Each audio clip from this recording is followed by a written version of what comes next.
Assalamualaikum warahmatullahi wabarakatuh. Waalaikumsalam warahmatullahi wabarakatuh. A'udzu billahi minasyaitonir rajim. Bismillahirrahmanirrahim. Wal 'asri innal insana lafi khusr illa alladzina amanu wa 'amilus shalihat wa tawasaw bil haqqi wa tawasaw bis sabr. Shadaqallahul azim.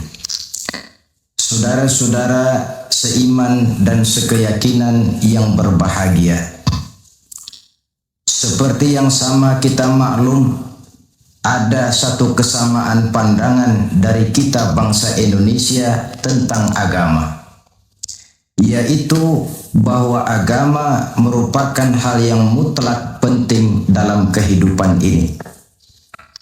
Baik dasar negara Pancasila maupun Undang-Undang Dasar 45 seperti yang tercantum dalam pasal 29 ayat 2 seharusnya merupakan tempat yang subur bagi tumbuh dan berkembangnya kehidupan beragama di negara yang kita cintai ini.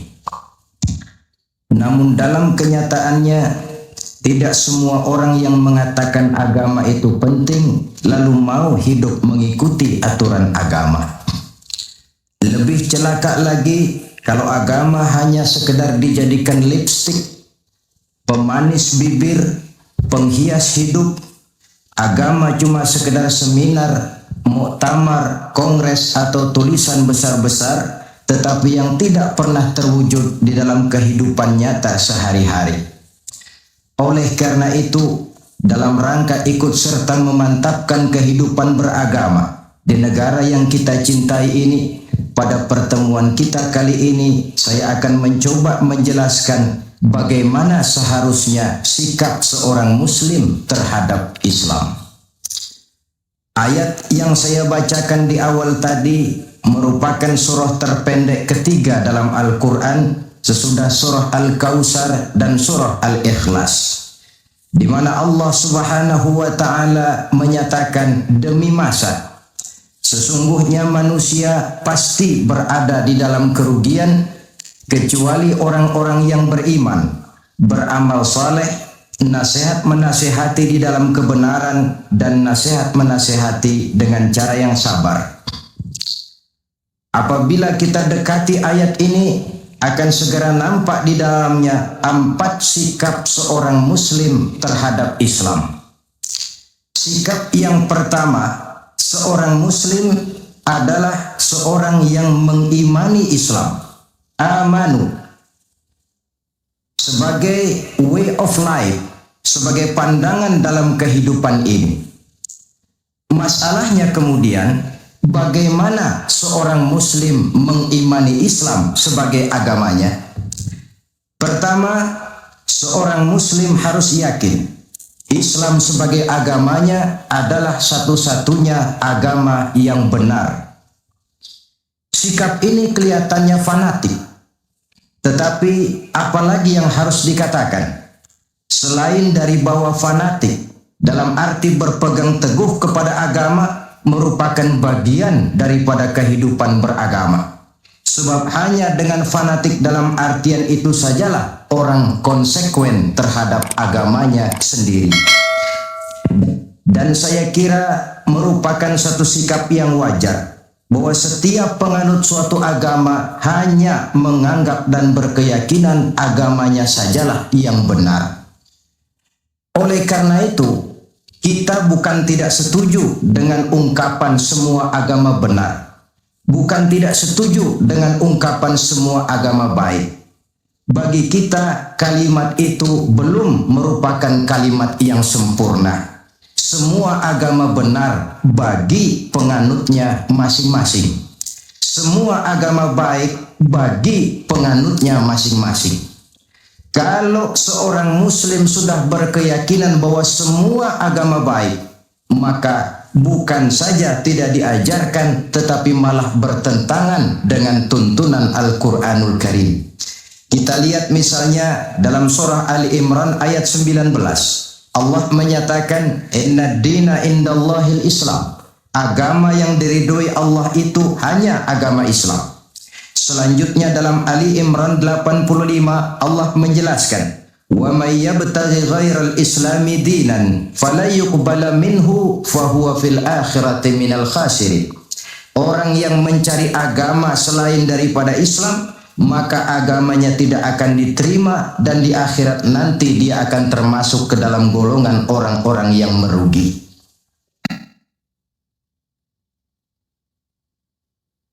Perkara bahwa kita menghormati orang lain agama itu tentu, apalagi sebagai bangsa yang sedang melaksanakan pembangunan, kita perlu menjaga kesatuan dan persatuan kita sebagai bangsa. Tetapi menghormati orang tidak identik dengan menghormati agamanya. Satu hari, saudara-saudara, ketika Rasulullah Shallallahu Alaihi Wasallam sedang berkumpul dengan para sahabat, lewatlah serombongan orang mengusung jenazah. Rasul berdiri, sahabat ikut berdiri. Ketika jenazah sudah lewat, seorang sahabat memberitahu, "Ya Rasul, yang tadi diusung orang itu jenazah Yahudi.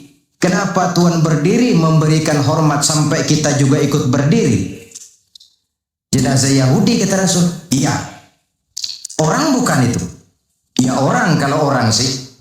Nah, kalau kau lihat orang diusung macam itu berdiri, sudah mati sekalipun masih diberikan penghormatan. Tetapi itu manusianya. Perkara agama kita dibatasi oleh ayat lakum dinukum waliyadi. Bagi Tuhan agama Tuhan, bagi kami agama kami. Tuhan silahkan melaksanakan agama Tuhan, kami akan melaksanakan agama kami. Kami hormati Tuhan, Tuhan juga hormat kepada kami. Persilahkan melaksanakan ajaran agama tanpa perlu menyampaikan agama kepada orang yang sudah beragama. Inilah sikap yang perlu ditegakkan agar kita jangan ngambang di dalam kehidupan beragama dengan memandang semua agama sama saja, semua agama benar, yang pada akhirnya kita tidak akan punya prinsip di dalam memegang teguh ajaran agama kita. Yang kedua, dalam rangka mengimani Islam, seorang muslim harus yakin dan berpandangan bahwa Islam sebagai agamanya adalah agama untuk seluruh manusia. Kalau Nabi Nuh diutus oleh Allah cuma untuk kaumnya saja, Nabi Ibrahim pun untuk umatnya saja, Nabi Musa demikian pula, Nabi Isa pun begitu. Tetapi Nabi Muhammad Sallallahu Alaihi Wasallam diutus oleh Allah Subhanahu Wa Taala untuk seluruh umat manusia. Kita baca dalam surah Al-Anbiya ayat 107, Allah Subhanahu wa taala menyatakan, "Wa ma arsalnaka illa rahmatan lil alamin." Kami tidak mengutus engkau wahai Muhammad melainkan untuk menjadi rahmah bagi seluruh alam. Dewasa ini saudara-saudara, kita melihat timbulnya gejala di mana orang menganggap seolah-olah agama itu barang impor. Islam katanya kiriman Arab. Buktinya Quran bahasa Arab, hadis bahasa Arab, sholat menggunakan bahasa Arab. Nah, akibat timbulnya pemikiran semacam ini, mulai nampak gejala orang menghindarkan diri daripada Islam. Sebenarnya bahwa Arab sebagian besar memang Islam, itu harus kita akui. Tetapi bahwa Islam bukannya Arab, itu pun juga merupakan kenyataan. Perkara kemudian Quran menggunakan bahasa Arab tidak lain karena Rasulullah Sallallahu Alaihi Wasallam diutus oleh Allah di tengah masyarakat Arab ketika itu. Tapi ini tidak berarti bahwa Quran cuma untuk orang Arab saja. Bisa kita lihat dari bukti-bukti yang ada dalam Quran itu sendiri. Pertama, tidak ada satu ayat Quran pun yang ditujukan khusus kepada orang Arab semata-mata. Misalnya, ya ayyuhal Arabiyyun, hai orang-orang Arab, tidak ada. Yang banyak kita temukan itu, Ya ayyuhan nas, wahai manusia. Digunakan kata yang bersifat umum. Manusia yang mana? Yang mana saja asal merasa manusia. Kalau tidak merasa manusia, tentu tidak perlu terpanggil dengan ayat ini. Lalu sholat menggunakan bahasa Arab. Tentu Islam telah mengikat kita dengan akidah. Sama Allah yang kita sembah, sama arah yang kita tuju dalam menyembah, sama bacaan yang kita baca, sama bahasa yang kita gunakan. Dari persamaan-persamaan semacam itu timbul ilaqah ruhiyah, mekanisme psikis yang pada gilirannya mengikat nilai-nilai persaudaraan yang lebih erat lagi. Cobalah kalau misalnya sholat saja dibiarkan tiap orang menggunakan bahasanya sendiri-sendiri, itu di samping akan menimbulkan berbagai kesulitan, kontak batin tidak akan cepat terwujud. Taruhlah misalnya yang jadi imam menggunakan bahasa Indonesia. Dia takbir dalam bahasa Indonesia bukan dengan Allahu Akbar, barangkali dia akan baca Tuhan yang Maha Besar. Datang lagi yang jadi makmum dari Padang. Lain lagi gaya bahasanya, bukan Allahu Akbar, dia akan baca Allah nan gadang. Datang pula kemudian saudara kita dari Jawa Barat, takbir lagi dia dengan bahasanya Gusti Allah anu ageng. Lalu paling akhir barangkali datang anak Betawi, jadi makmum dia takbir lagi pakai bahasa Betawi, Tuhan yang gede banget. Kalau cara sholat saja sudah semacam ini, mekanisme psikis itu kan tidak akan cepat terwujud. Jadi bahwa Arab memang Islam, tapi Islam bukannya Arab. Sama dengan logika bahwa monyet itu adalah binatang, tetapi binatang bukan monyet. Monyet cuma salah satu jenis dari sekian ratus jenis binatang yang ada di alam ini. Sebab itu mengikuti Islam tidak berarti mengikuti Arab, tetapi mengikuti kebenaran yang diturunkan oleh Allah Subhanahu wa Ta'ala. Maka seorang Muslim harus yakin Islam adalah agama untuk seluruh manusia. Yang ketiga, dalam rangkaian mengimani Islam, seorang Muslim harus yakin dan berpandangan Islam sebagai agamanya adalah agama terakhir yang dibawa oleh Rasul terakhir. Tidak ada Rasul sesudah beliau dan tidak ada agama lagi sesudah Islam.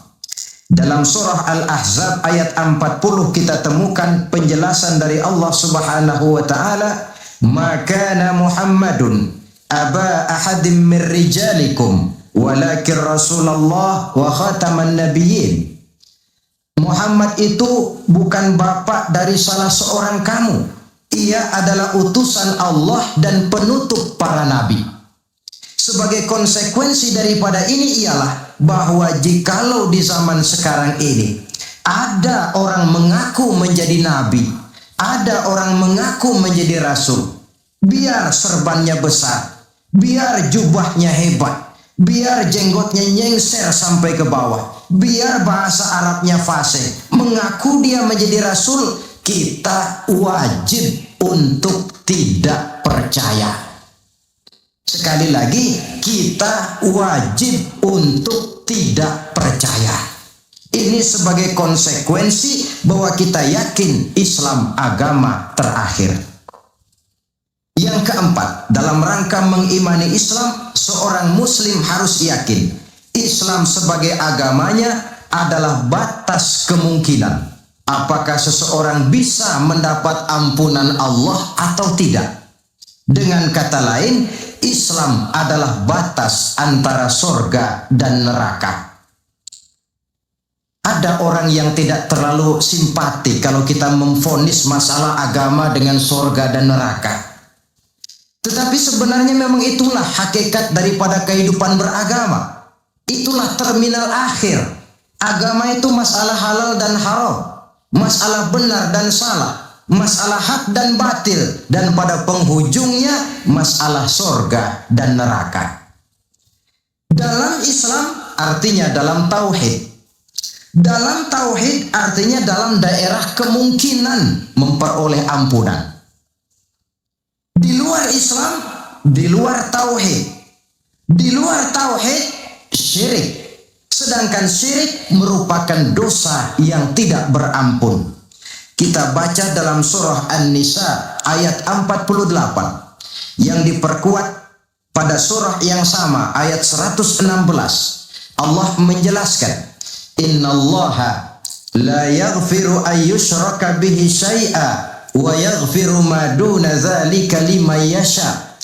Allah tidak akan memberikan ampun kepada orang yang menyekutukannya dengan sesuatu, tapi Allah akan mengampunkan dosa yang selain itu bagi orang yang dikehendakinya. Jadi yang namanya dosa, sepanjang tidak syirik, sepanjang orang tidak menyekutukan Allah, bagaimanapun besarnya dosa, masih dalam batas-batas kemungkinan memperoleh ampunan Allah. Kalau sudah di luar tauhid, jatuh kepada syirik, sudah di luar jangkauan kemungkinan untuk mendapatkan ampunan dari Allah Subhanahu wa ta'ala. Saudara-saudara seiman dan sekeyakinan, empat cara di dalam kita mengimani Islam ini pada gilirannya akan memberikan warna di dalam kehidupan kita. Nilai-nilai iman semacam inilah yang kita kehendaki agar kita selamat daripada kerugian seperti yang dijelaskan Allah dalam awal surah Al-Asr itu tadi. Nah, sekarang sikap yang kedua. Bagaimana sikap seorang muslim terhadap Islam setelah amanu, setelah dia mengimani Islam? Yang kedua, wa'amilus salihah. Seorang muslim adalah seorang yang mengamalkan Islam. Sebab apa? Kita tentu maklum, iman konsepsi ideologis yang bersifat abstrak. Sedangkan amal refleksi yang ditimbulkan oleh nilai-nilai iman itu. Iman ibarat strom, tidak nampak oleh pandangan mata zahir. Kita tidak bisa melihat strom itu. Yang bisa kita lihat gejala yang ditimbulkan oleh strom, baik dalam bentuk terang misalnya, suara, gema, gerak, dan sebagainya. Iman tentu saja tidak kelihatan, tapi bisa dinilai dari amal yang dikerjakan oleh orang. Artinya, kalau ada iman, tentu dia beramal. Iman mendorong manusia untuk beramal. Itulah sebabnya dalam banyak ayat-ayat Al-Quran, kata-kata amanu selalu berangkaian dengan wa'amilus salihah. Amanu wa'amilus salihah. Sebagai pertanda bahwa iman dan amal merupakan hal yang tidak terpisahkan satu sama lain. Nah, untuk bisa hidup mengamalkan Islam, tentu harus didahului dengan mengilmui Islam. Sebab bagaimanapun juga mengamalkan Islam tanpa didasari oleh mengilmui Islam, maka besar kemungkinan amaliyah kita akan sia-sia adanya. Yang akan rugi tentu kita sendiri. Oleh sebab itu, setelah mengimani Islam, kita berkewajiban mengamalkan Islam dengan didahului oleh pengetahuan tentang Islam. Jangan sampai seperti yang nampak banyak sekarang ini, di mana orang memandang Islam itu seperti orang buta mengenal gajah. Ini yang barangkali dalam istilah para sosiolog disebut dengan frame of reference, kacamata pandangan yang salah. Ada 3 orang buta dilepas ke kebun binatang, disuruh kenal gajah. Saya yakin laporannya pasti lain-lain. Orang buta pertama datang, lapor Pak, yang namanya gajah kecil panjang seperti ular. Kenapa dia laporan macam ini? Sebab kebetulan yang dia pegang ekornya. Datang orang buta kedua, ngotot. Salah Pak itu, tidak betul. Yang paling betul saya Pak. Kalau gajah itu Pak, kecil, besar, tipis, lebar. Seperti kipas. Sebab apa? Karena kebetulan yang dia pegang telinganya. Lalu orang buta ketiga datang, lebih ngotot lagi dari yang kedua ini. Pak, dua-duanya Pak salah. Tolol bin goblok. Yang paling betul itu saya Pak. Yang namanya gajah itu Pak, besar tinggi macam pohon kelapa. Sebab apa? Kebetulan yang dia pegang kakinya. Salahkah mereka? Tidak salah. Cuma datanya belum lengkap. Baru kenal ekor gajah, sudah berani mengambil kesimpulan itulah gajah. Yang satu baru kenal telinga gajah, sudah menarik konklusi itulah gajah. Dan yang lain baru tahu dan baru kenal kaki gajah, sudah mengemukakan pendapat itulah dia gajah. Buat orang yang sudah kenal betul gajah, tentu dia ditertawakan. Bagi orang yang belum kenal gajah, dia menyesatkan. Hal semacam ini bukan saja tidak mendidik, tetapi pada akhirnya akan membingungkan orang yang belum kenal kepada gajah. Dengan kata lain, di dalam mengilmui Islam, kita harus berupaya melihat dan memandang Islam itu secara totalitas, secara keseluruhan, memandang dan melihat Islam dari berbagai seginya, sehingga dengan demikian akan terbuka nuansa pandangan mata kita melihat kebesaran, kelengkapan, dan kesempurnaan daripada ajaran agama kita sendiri. Nah, kalau nilai-nilai iman diwujudkan dan dibuktikan dengan pengamalan kita tentang Islam, barulah nilai iman kita itu beroleh wujudnya yang konkret di dalam amalan-amalan kita sehari-hari. Tanpa itu, iman cuma tinggal sekedar kata. Akidah cuma tinggal sekedar keyakinan dan fondasi yang tanpa perwujudan di dalam realita kehidupan ini. Demikian sikap yang kedua. Lalu yang ketiga, saudara-saudara, setelah mengimani Islam, kemudian mengamalkan Islam, seorang muslim harus mendakwahkan Islam. Tawasau bil haqqi, nasihat menasihati di dalam kebenaran. Pada hakikatnya setiap kita ini mubaligh. Setiap kita berkewajiban menyampaikan dakwah kepada orang yang belum atau kurang mengetahui suatu persoalan yang kebetulan kita lebih mengetahui tentang itu. Tidak ada masalah kita berdakwah dengan menguraikan bismillah misalnya, kalau pendengar kita kebetulan orang yang belum mengerti bismillah. Dengan demikian akan terjadi pemerataan pemahaman agama. Tidak perlu harus selalu jadi mubaligh. Kalau kita kebetulan seorang pedagang, lalu dalam dunia perdagangan kita bisa memberikan contoh bagaimana seharusnya seorang muslim berdagang, maka kita sudah mendakwahkan kepada orang lain bagaimana cara dagang menurut Islam. Dakwah bil hal namanya, di mana setiap pribadi muslim menjadi iklan daripada agamanya. Dia harus sanggup berkata, tuan-tuan mau tahu bagaimana cara dagang menurut Islam? Lihat cara kami orang Islam dagang. Tuan-tuan mau tahu bagaimana cara berumah tangga menurut Islam? Lihat cara kami orang Islam berumah tangga. Tuan-tuan mau tahu bagaimana cara bertetangga menurut Islam? Lihat cara kami orang Islam bertetangga. Seorang muslim menjadi iklan daripada agamanya. Dakwah bil hal, dakwah dengan perbuatan langsung, memberikan contoh kepada masyarakat bagaimana tuntutan kehidupan beragama yang kita laksanakan dalam kehidupan sehari-hari.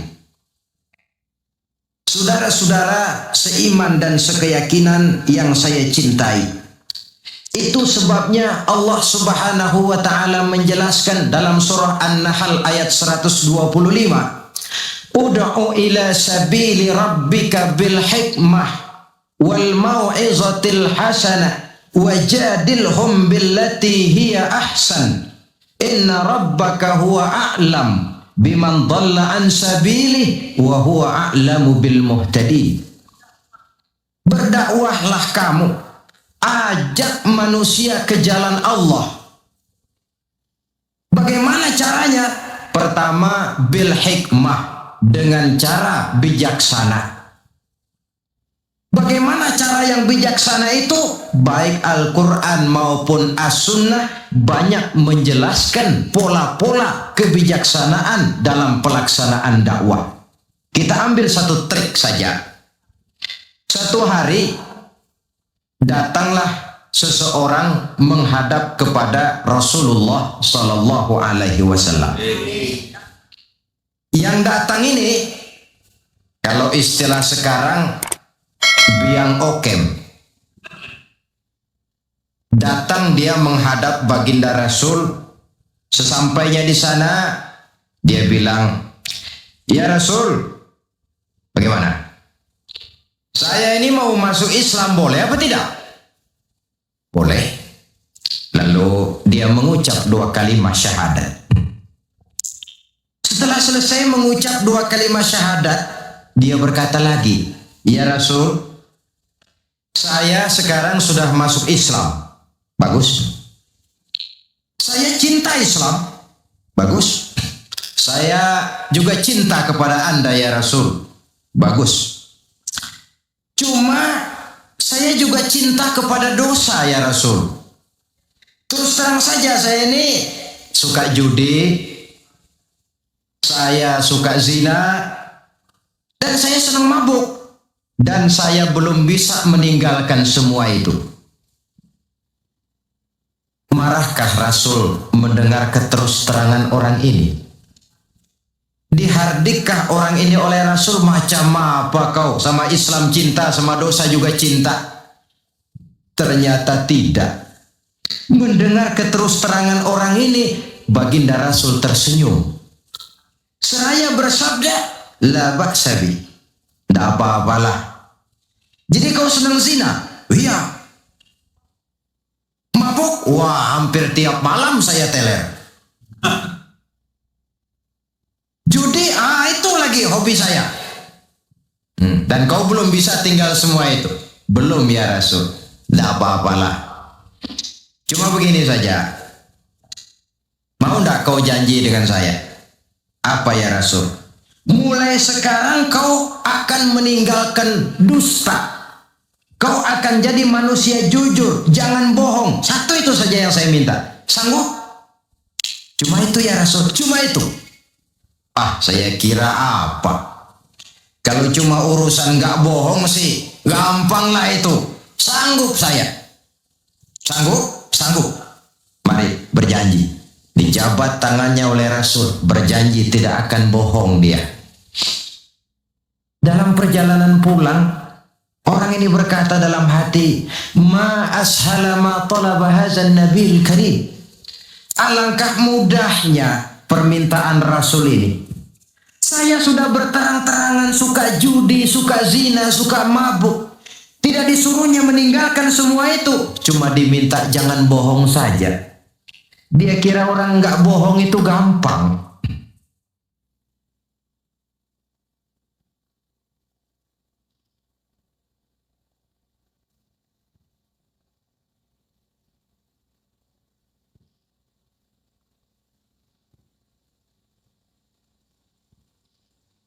Padahal, saudara, Nabi Ibrahim itu satu hari pernah nangis.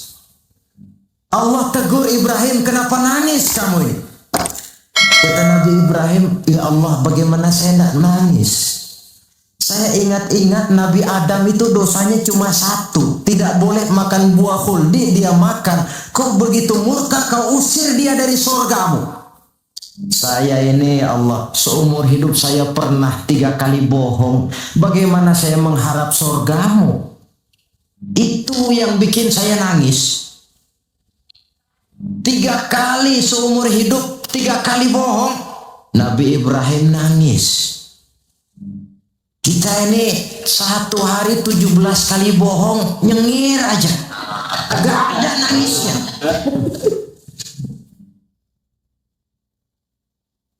Saudara hadirin,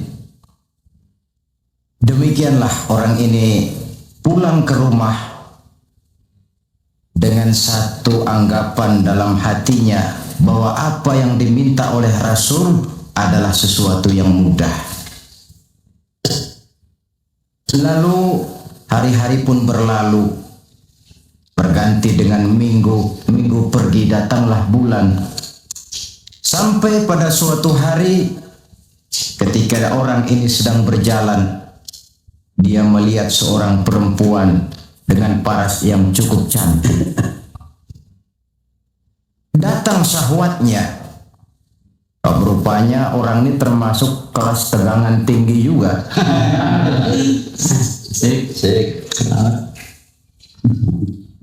Dibawanya perempuan itu ke dalam rumah. Hampir terjadi perbuatan zina. Nyaris dia ingat janjinya. Iya, saya ini kan sudah janji dengan Rasul tidak mau bohong. Nanti kalau saya bertemu Rasul lalu saya ditanya, kamu zina apa enggak sekarang? Saya harus jawab bagaimana? Kalau saya bilang iya, tentu hukum berlaku. Kalau saya bilang tidak, artinya saya bohong. Padahal saya sudah berjanji tidak mau bohong. Peranglah antara bisikan iman dan bisikan nafsunya. Ternyata kemudian bisikan iman ini menang. Tidak jadi dia lakukan perbuatan zina itu. Lain waktu dia melihat sesuatu yang indah menawan, terdetik dalam hatinya mau mencuri. Sudah dia ulurkan tangan hendak mencuri itu, ingat lagi, saya sudah janji dengan Rasul tidak mau bohong. Kalau satu hari saya bertemu beliau ditanya saya kau mencuri apa tidak? Bagaimana saya harus menjawab? Saya katakan iya, tentu hukum berlaku. Kalau saya bilang tidak, artinya saya bohong. Perang lagi iman dan nafsunya. Akhirnya iman menang, tidak jadi dia mencuri. Begitulah orang ini tiap kali mau melakukan kejahatan ingat janjinya kepada Rasul bahwa dia tidak mau bohong. Sampai akhirnya dia tidak pernah jadi melakukan berbagai macam kejahatan. Paling akhir dia datang menghadap Rasul, ya Rasul sodakta, ya Rasul Anda benar. Kenapa? Yang Anda minta cuma satu, jangan bohong. Tapi rupanya itu pokoknya ya Rasul. Saya ternyata tidak berkutik. Sampai paling akhir dia menjadi salah seorang sahabat yang terbaik dari baginda Nabi. Sebab apa? Hanya diminta meninggalkan bohong oleh Rasul. Ini pola dakwah yang dilaksanakan oleh Rasul dengan cara bijaksana. Prosesingnya melalui tahapan yang sesuai dengan kemampuan orang. Contoh lain, satu hari datanglah seorang sahabat melapor, halaktu ya Rasulullah, wahai Rasul celaka saya ini. Ma'ahlakaka, apa yang bikin kamu celaka? Dia bilang, waqa'tu ala imra'ati fi Ramadan. Saya lagi puasa Ramadan, saya nggak tahan sama istri saya itu. Lalu nyelonong ya Rasulullah. Rupanya pengantin baru ini. Kata Rasul, nyelonong bagaimana? Ya nyelonong-nyelonong. Kalau memang begitu bayar dendanya. Apa dendanya ya Rasul? Bebaskan budak. Waduh, saya tidak punya budak ya Rasulullah. Tidak punya. Puasa. 2 bulan berturut-turut. Ya Rasul, tidak kuat saya. Tidak kuat. Tidak kuat, jangankan yang 2 bulan, yang sebulan aja nyelono. Bagaimana yang 2 bulan, saya tidak sanggup ya Rasul. Kalau memang tidak sanggup juga, beri makan 60 fakir miskin, 1 orang 1 mud. Ya Rasul, jangankan memberi makan 60 fakir miskin. Oh, istri saya ini di rumah 1 hari masak, 3 hari libur. Saya ini orang susah. Lagi pula saya pikir orang ini kebangetan juga, sudah melarat sama larangan kok berani. Rasul tersenyum kemudian masuk ke dalam kamar, keluar lagi beliau membawa sekeranjang kecil kurma. Kalau kau memang tidak punya apa-apa, bawa pulanglah ini, sedekahkan kepada orang-orang miskin di kampungmu sebagai pembayar dendamu. Ya Rasulullah, apa lagi? Di kampung saya itu yang paling miskin saya. Bukan main. Akhirnya Rasul cuma senyum, beliau bilang, ya sudah, bawa pulanglah ini, beri makan anak istrimu di rumah. Sudah melanggar larangan, dapat korma pula. Pola kebijaksanaan semacam ini menunjukkan elastisitasnya watak Islamin. Tidak, kalau sudah begitu ya mesti begitu. Kita saja kan besarnya lewat tahapan. Begitu lahir kita cuma minum air susu ibu. Meningkat besar sedikit baru kita makan pisang. Lalu sudah besar lagi, agak besar lagi, baru bubur. Sudah besar betul, baru makan nasi. Lebih besar lagi, barangkali termasuk jengkol dan sebagainya. Bayangkan kalau orang begitu lahir sudah dikasih jengkol, itu tidak bijaksana kan, akan rawan akibatnya. Pendeknya, dengan dakwah cara bijaksana ini, jangan memancing ikan pakai anggur.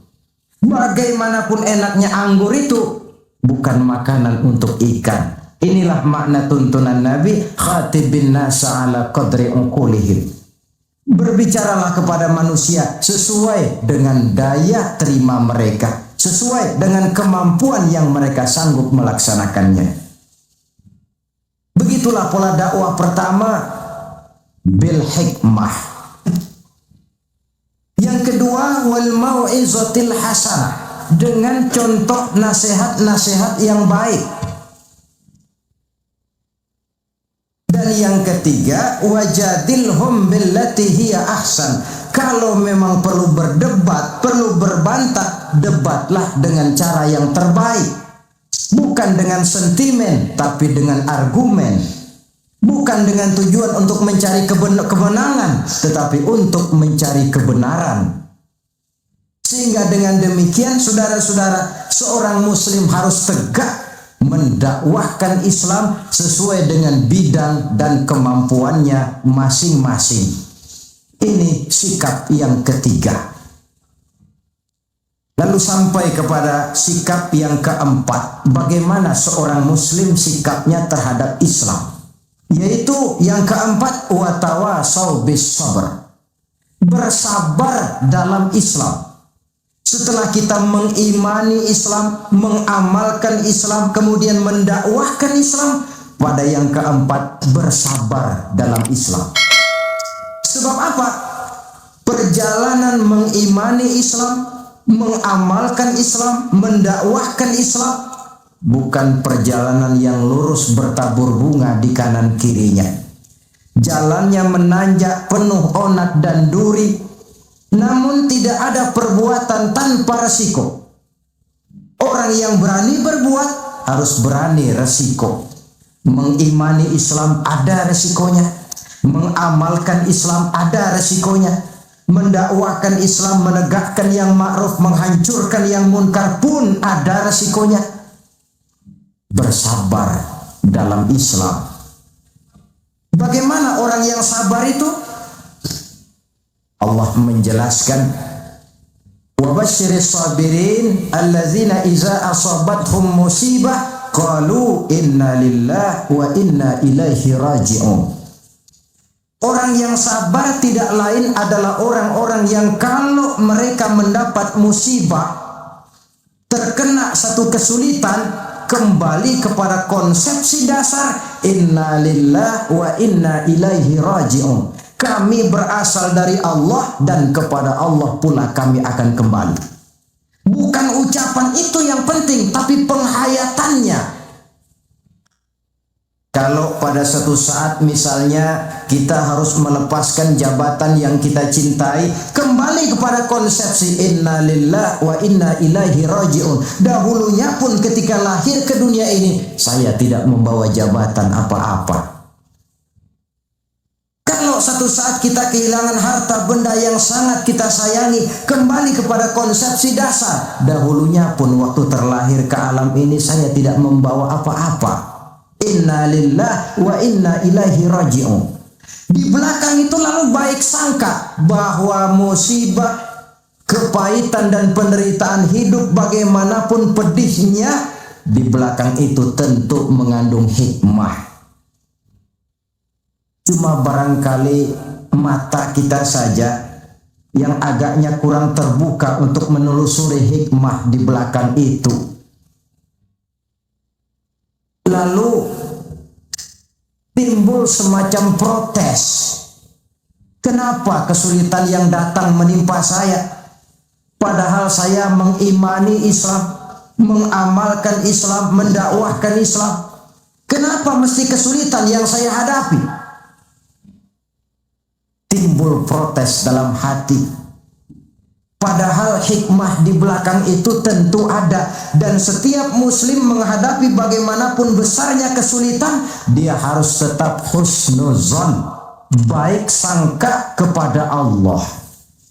Dengan satu keyakinan, di belakang setiap kesulitan mesti ada hikmahnya. Dahulu ada seorang petani, dia selesai bekerja di ladang. Istirahatlah dia, tidur di bawah pohon beringin. Di sebelah pohon beringin ini ada pohon labu. Sambil tidur-tiduran dia berpikir, kalau saya lihat-lihat, Tuhan ini tidak adil katanya. Masa pohon beringin pohonnya besar, buahnya kecil. Lalu pohon labu, pohonnya pohonnya kecil, kok buahnya besar. Ah, Tuhan bukan arsitek ulung ini. Tidak adil ini. Mestinya supaya enak dilihat itu, beringin yang pohonnya besar, buahnya besar sebesar buah labu. Lalu pohon labu yang pohonnya kecil, buahnya kecil-kecil sajalah sebesar buah beringin. Baru adil rasanya itu. Nah, apa yang terjadi? Rupanya Allah tidak membuktikan kebesarannya. Baru saja selesai dia berpikir Tuhan tidak adil, jatuh sebutir buah beringin tepat menimpa hidungnya. Dia terkejut. Astagfirullahalazim, katanya. Kalau begitu Allah itu benar-benar adil. Coba kalau buah beringin sebesar buah labu, lalu barusan jatuh menimpa hidung saya, rasanya sudah tidak karu-karuan potongan muka saya ini. Baru terbuka pandangan matanya, baru terlontar perkataan Allah Maha Adil setelah dia bertemu dengan pengalaman yang dia rasakan sendiri. Jadi di belakang segala kesulitan itu ada hikmahnya. Di belakang segala kepahitan hidup itu ada manisnya. Maka Allah membimbing kita bersabar dalam mengimani Islam, mengamalkan Islam, dan mendakwahkan Islam. Konsepsi kesabaran kembali kepada satu keyakinan, semuanya datang dari Allah, semuanya pun bakal kembali juga kepada Allah.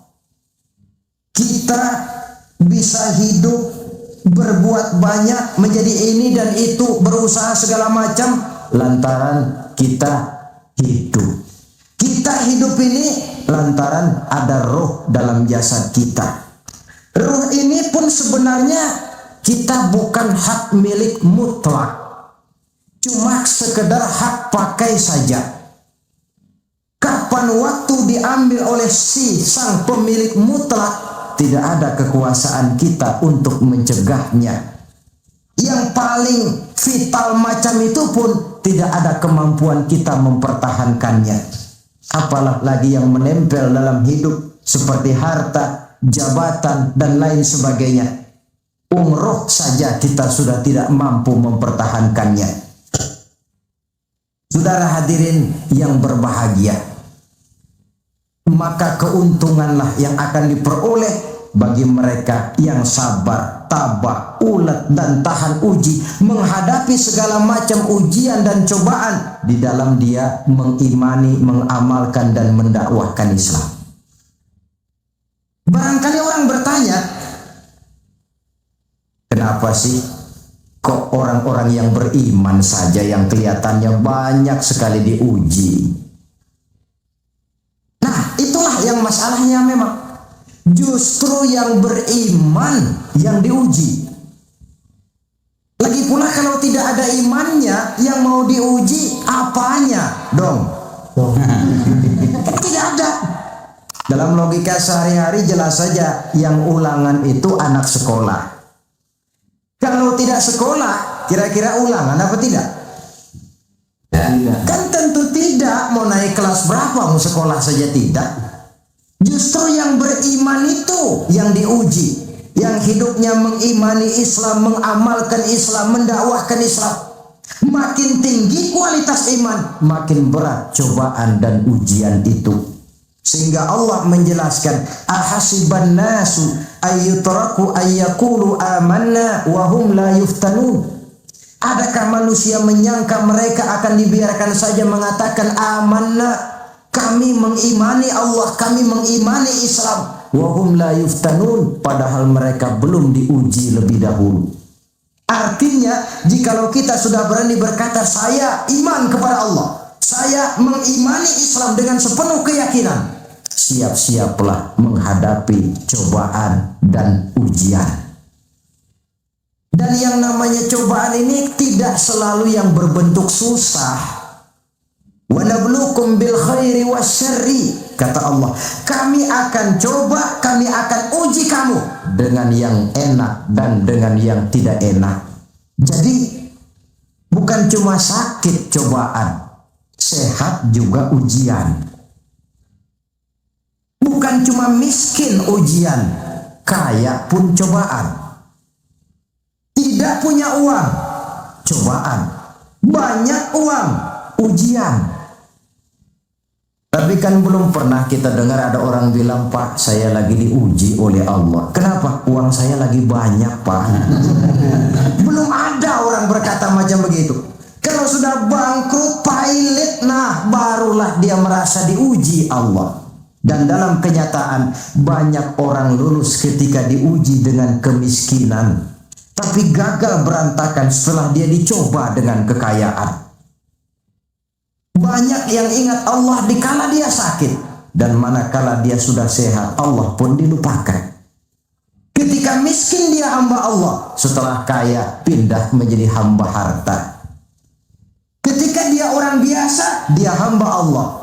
Naik pangkat, punya jabatan, pindah budak pangkat, budak jabatan. Tidak sesuai lagi antara ucapan dan perbuatannya.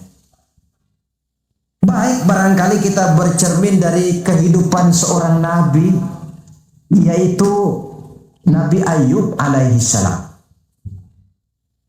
Beliau ini orang kaya. Iblis itu paling tidak senang kalau ada orang baik. Dia lapor, wahai Allah, hambamu yang namanya Ayub ini dia rajin ibadah cuma karena kaya saja kau berikan harta. Coba kalau dia bangkrut, jatuh miskin, rasanya dia berhenti ibadah. Ah, iblis, aku tahu Ayub itu hambaku yang ikhlas.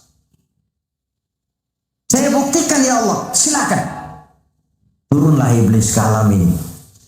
Mula pertama yang dia rusak adalah harta benda Nabi Ayub.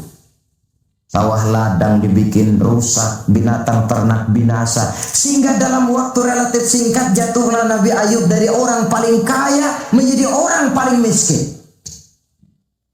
Kalau orang miskin jadi orang kaya, itu rasanya tidak terlalu, ya paling-paling lupa diri. Tapi kalau sudah dari kaya, tahu-tahu jatuh miskin. Ini yang kalau kurang-kurang kuat kan bisa mengalami semacam mental breakdown. Mengalami komplikasi.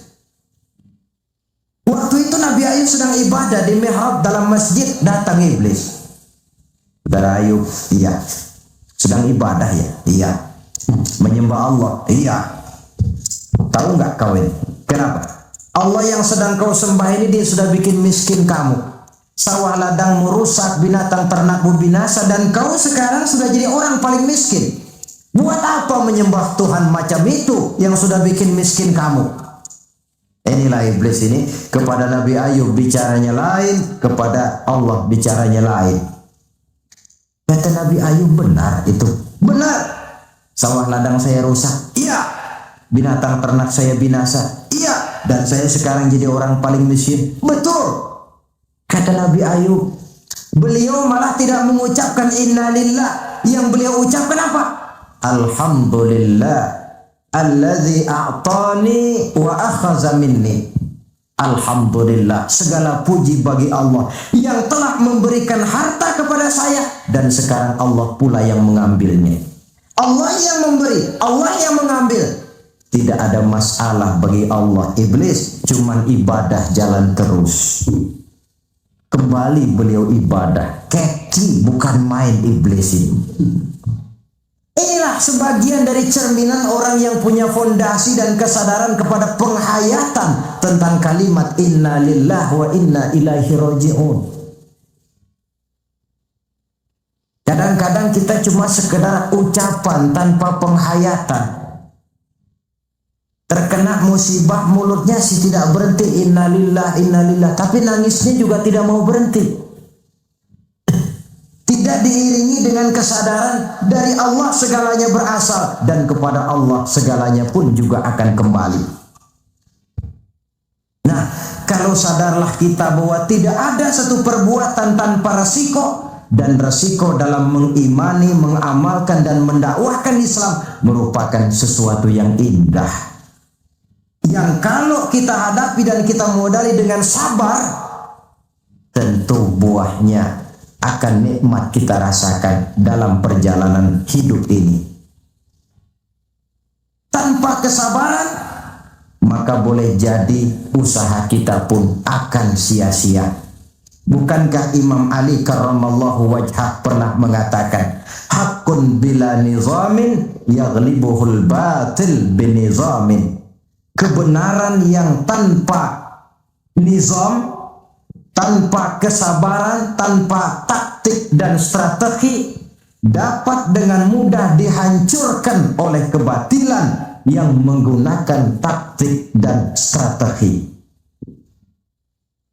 Tentu kita menginginkan nilai-nilai Islam ini tegak di masyarakat. Tapi ini merupakan prosesi yang bukan seperti orang makan pisang. Hari ini dimakan, hari ini kenyang, dan hari ini juga kadang-kadang bisa keluar lagi. Perjuangan menegakkan nilai-nilai Islam ini satu proses yang panjang. Seperti juga telah dijelaskan oleh kehidupan perjuangan Nabi, para sahabat, dan selanjutnya. Tidak merupakan satu proses yang sekali jadi. Itu sebabnya ditutup surah Al-Asr ini dengan kalimat tawasau bis sabr. Hendaknya bersabar kita di dalam menegakkan sikap yang dituntut dalam surah Al-Asr itu tadi. Saudara-saudara hadirin yang saya hormati, dengan demikian 4 sikap telah saya kemukakan. Dari 4 sikap ini ternyata seorang muslim dituntut untuk menjadi pengiman Islam, pengamal Islam, dan pengawal Islam. Dengan motif sabar sebagai landasan daripada perjuangan kita mengimani, mengamalkan dan mengawal Islam dengan pelaksanaan dakwah yang sesuai dengan bidang dan kemampuan kita masing-masing. Yang kita harapkan tentunya bahwa nilai-nilai keimanan kita ini mewarnai kehidupan dan menjadi warnanya hidup. Saya kira pun pembangunan akan lebih berhasil, Pancasila akan lebih aman di negara ini kalau dijaga dan dikawal oleh orang-orang yang teguh memegang agama dengan segala konsekuensinya. Mengimani agamanya dan iman itu menjadi warnanya kehidupan.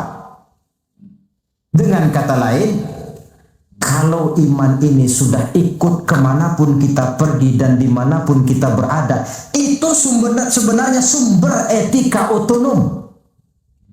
Bukankah satu bangsa yang baik selalu terdiri dari masyarakat yang baik? Masyarakat yang baik terdiri dari warga yang baik. Warga yang baik terdiri dari keluarga yang baik. Dan keluarga yang baik terdiri dari pribadi yang baik. Nah, pribadi akan menjadi baik kalau dia dikontrol oleh nilai keimanannya. Sebab apa? Puncak keimanan yang tertinggi sebenarnya tidak lain manakala seseorang sudah merasakan kehadiran Allah dekat dalam hidupnya. Kalau itu sudah dimiliki, apalagi yang lebih mampu mengontrol kita, merasakan kehadiran Allah dekat dalam hidup. Sebab itu sebagai akhir, bawalah iman ini kemanapun kita pergi dan dimanapun kita berada. Kadang-kadang iman kita ini kan cuma sekedar penunggu rumah. Pegawai negeri mau ke kantor, imannya ditaruhnya di lemari. Sudahlah iman, kau tidak ikut ke kantor. Kalau kau ke kantor nanti aku nggak bisa korupsi. Pedagang ke pasar, iman ketinggalan di rumah. So kalau iman dibawa ke pasar, katanya timbangannya tidak bisa curang. Tertinggallah iman itu di rumah. Iman yang tertanam dalam hati menimbulkan etika otonom. Dan etika otonom membuat manusia selalu merasakan kehadiran Allah dekat dalam hidupnya. Kemana lagi tempat kita hendak melakukan kesalahan kalau Allah menjadi daya kontrol yang paling efektif di dalam kehidupan.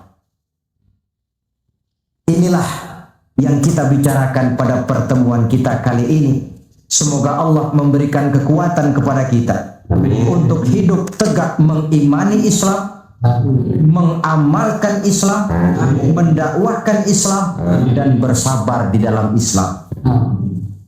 Saya akhiri dengan satu ungkapan.